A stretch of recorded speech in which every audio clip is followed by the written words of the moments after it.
Hello বন্ধুরা, সবাই জানো 2-3 দিন ব্লগ আসেনি, কারণ আমি একটু বেড়াতে গেছিলাম। তাই আজ তোমাদের সাথে প্রথম দিন বেড়ানোর ব্লগটা শেয়ার করলাম। তো সবাই দেখতেই পাচ্ছ, রেডি হয়ে বেরিয়ে পড়লাম গন্তব্যের উদ্দেশ্যে। যাওয়ার পথে একটু শের বেঙ্গল ধাবায় দাঁড়িয়েছিলাম। তো শের বেঙ্গল ধাবার ওখানকার খাবারগুলো প্রথমেই বলি, সত্যিই খুব টেস্টি ছিল। অর্ডার করেছিলাম ধোসা আর আলু পরাটা। তো আমরা আবার তাড়াতাড়ি করে খেয়ে নিয়ে বেরিয়ে পড়লাম আমাদের দীঘার উদ্দেশ্যে।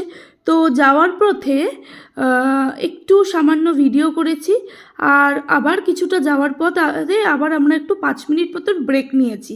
তো মাঝখানে আমি কটা পিকও তুলে নিয়েছি, তোমাদের সাথে সেগুলোও শেয়ার করলাম, কেমন হয়েছে জানিও। আর একটু ডাবও খেয়ে নিয়েছিলাম। তো ডাব খেয়ে আবারও বেরিয়ে পড়লাম আমাদের গন্তব্য সেই দীঘার উদ্দেশ্যে। তো মাঝখানে আবারও একটু ভিডিও করে নিলাম। তো তোমরা সবাই জানিও যে এই ভিডিও কেমন হয়েছে। যদি ভালো লাগে তাহলে কমেন্ট করো, শেয়ার করো আর লাইক করো। তো সবাই দেখতে পাচ্ছ, এই যে যেতে যেতে পথ মোটামুটি আমরা দীঘায় পৌঁছে গেছে। এই যে দীঘার গেটটা। এবারে দীঘার গেটে ঢুকেই আমরা হোটেল জেপি বুক করা ছিল, তো হোটেল জেপিতে উঠলাম।